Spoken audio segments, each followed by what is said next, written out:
Cayenne has started trading when he was 21. And Cayenne, how much did you start trading with? How much did you put into your Axie Select account? Well, to begin with, I only had $500, which is the minimum amount you need to have in order to start trading in the seed stage. Think about that, guys. Cayenne started with $500 in his Axie Select account, which is the minimum. And now he's funded with $500,000 and he's in the Pro 500 stage, which is unbelievable. How long did this take you, Cayenne? It took me around 9 months of consistent trading. And it's crazy to think that just within less than a year, I was able to do that. Think about how Cayenne started trading with Axie Select when he was 21. He's 22 right now. He started with $500, which is the minimum. And in 9 months, he's funded with $500,000. And I believe that in order to receive this funding, especially with a company with Axie Select, consistency is really key. It's not about hitting that one big trade or that two big trades. With any of these prop firms, in Axie Select included, you have to be consistent.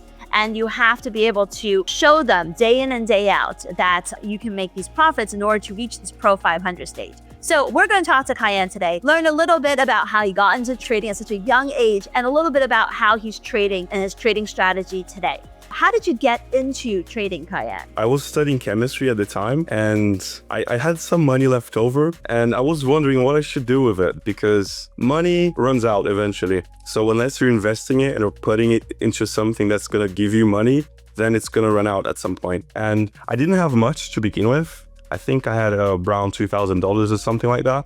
But I just needed to start doing something with the money. And fortunately, one of my childhood best friends, he really got into quantitative trading, which basically means trading with the use of statistics and the use of not just logic, but maths and calculations. And I really got into that. And what I did at the same time I was studying university, I was also doing my best to learn quantitative trading. And I did put uni aside. I set it aside. I focused on bots exclusively, which is what I trade with, trading bots. And it's safe to say that's finally paid off. So from start to present, it's only really sounds like it's been probably close to a year and change that you went from not knowing anything about trading to becoming such a successful funded trader. Am I correct? That is correct, indeed. Let's talk a little bit about what you trade. You started off with bot trading. Your friends taught you to analyze the markets, to develop quantitative bots. Was there a specific market that he taught you or showed you? And is that still the same market you're trading? I believe we started with Euro USD just because at the time it was the most volume at the time. But it's extremely difficult to find bots for that, especially because there's not a lot of volatility compared to other markets. So then we started looking into Bitcoin, which is something that we do until this day. And more recently, last year, we started doing gold. And so far, this has been our main instruments that we use because gold is very volatile. There's a lot of volume in it as well. And more, well, all-time highs all over this year. So it's very nice to trade in gold. Sorry, so you start with forex and then you into crypto. You do a little bit of crypto still, but now you're mostly in gold. Is that correct? Gold and also stocks, I would say, because I'm doing NASDAQ as well. NASDAQ is very volatile, so it's nice to trade as well. You're doing NASDAQ CFD? Yeah, NASDAQ cash, yeah. So it sounds like if you've got a bot and you're trading with quantitative models, would you consider yourself a day trader versus a swing trader? You know, how would you describe the length of time you remain in a trade? I consider myself a swing trader. I don't believe in day trading personally. I think that I swear there's like a statistic that says that 90% plus of the day traders end up losing their money in the long run. And that is true. So the way that you can circumvent this is through making longer trades that span over a few days or even a few weeks. Well, I personally do a few days. And just by doing that, the odds of you actually end up profitable in the long run are going to skyrocket. The way that I have multiple bots, each of them have the different rate of trading. So some of them have a very low winning percentage, but a payout ratio of like 4 or 5. So I'm going to win 5 times what I lose, but with a very low winning percentage.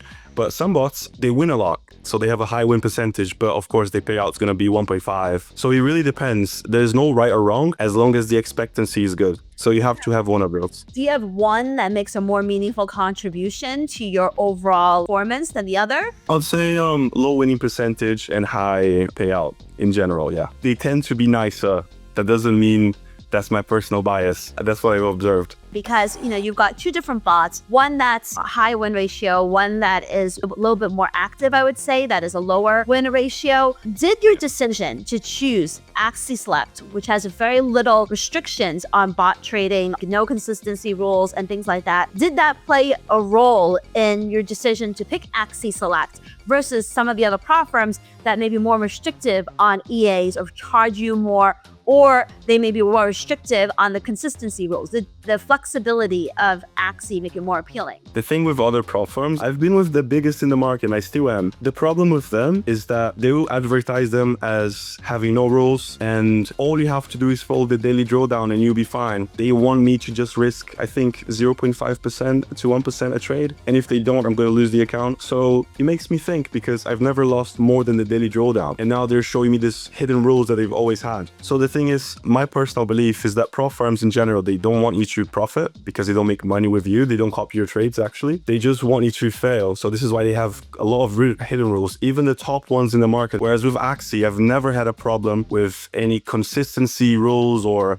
just hidden things to make you lose. Nothing. You guys really give us the freedom to just trade however we want. How long did it take to figure that out? Because most people attack the flashy advertising of a lot of the big and small prop firms that are out there versus Axie, which is completely free. Maybe that gave you a little bit more incentive to try, because aside from what you're losing in the market, there's no loss or no fee that you're paying. So how long did it take you to figure that out? It's because many people don't. Yeah, well, I really like what Axie does with the performance fees and the actual initial fee they have to pay, because you don't actually pay anything. You just deposit and that's your own money in the market. So you can withdraw that at any time. Whereas with prop firms, that's how they make money. It took me 1 year of trading. I remember I started with little to no knowledge of prop firms last year. And I got into some very shady prop firms, got an exquisite amount of payouts they've never paid.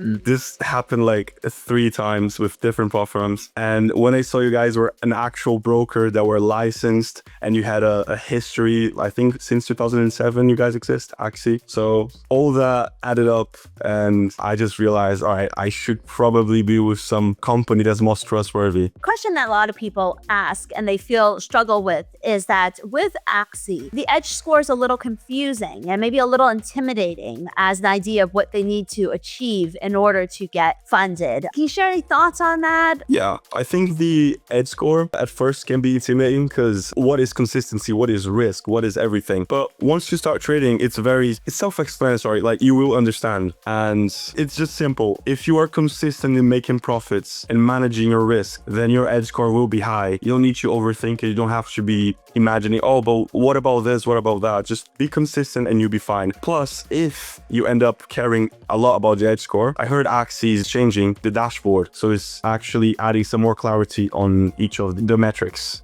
Now, in terms of the Axie Select account, talk us through how you got all the way to 500,000 funded, because it's a tiered approach with Axie, correct? Yes. So there's multiple stages. I think what sets Axie aside from differently from other prop firms is that you have months of evaluations, so that people can't just get lucky. They can't just open 40 lots of gold and just hope that it goes up. They actually have to get the money, wait a little bit, do it again like 4 or 5 times, and then they will get a very big funding. They will get it, but they have to prove their consistency. So I think that with Axie, you have to be patient and consistent, and then you get to those levels. Okay, so all your bots are built for MT5, all work collectively within the platform in order to generate the trades, correct? Yes, they all work on MT3, yeah. What, do you use any indicators? Yes, multiple indicators. Different bots have different indicators. They'll see what's best, they'll pick their own indicators, and then I'll just manage the bots themselves, but they come with their indicators that they come.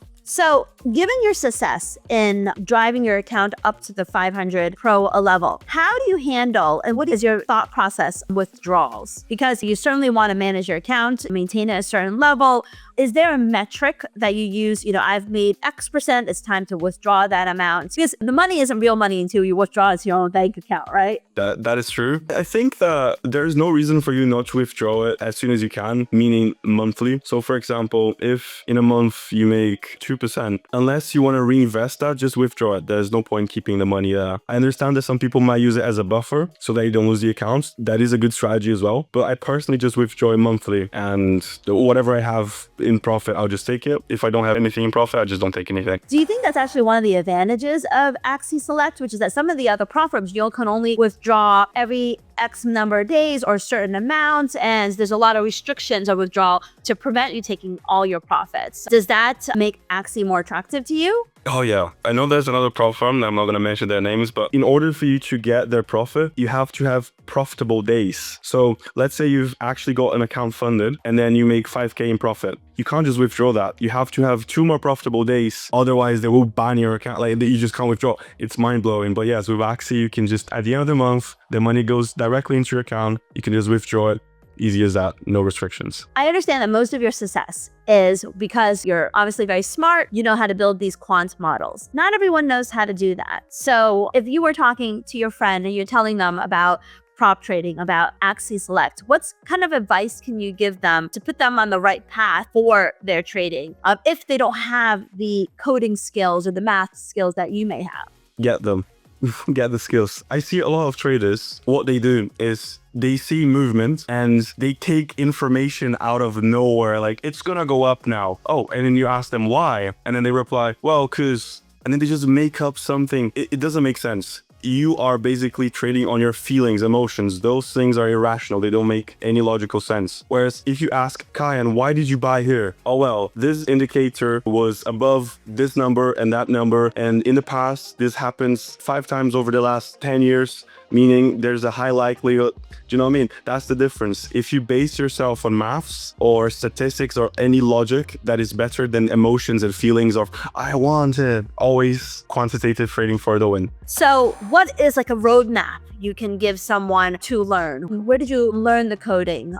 Anything, share on that. MQL5 is not a very difficult language to program on anyways. Instead of looking for bots straight away for people, look for a good, I don't want to say mentor, because that sounds dodgy, because there's a lot of people out there that will sell you dreams and they're gonna be like, right, if you just do this and follow what I do, you're gonna be a millionaire, which is not always the case. But that is how my story went though, because I had a very good mentor who taught me quantitative trading. So if somehow you can learn trading with statistics and numbers, you go on YouTube, Google it, just do your research, focus on it. Because if you want to be a full-time trader, that's going to be your job. So if you're going to work in a 9 to 5 for the rest of your life, if you don't want to do that, then do a 9 to 5 on learning how to trade at least. If you spend the same time that you spend working or studying, that is if you can of course, on trading, you will get where I am. For me, for example, I personally stopped focus on uni so much and then I started shifting my focus towards trading. I got worse grades at university, but I was able to be one of the best traders in the world, so it was worth it. Fantastic. All right, this was such an inspiring conversation, and I think that you've given people a lot of very valuable information, especially those people who are starting out on their prop trading journey, on who to trade with, why you have chosen Axie Select, having been through the experience of trading with so many different prop firms, the advantages of knowing that certain prop firms truly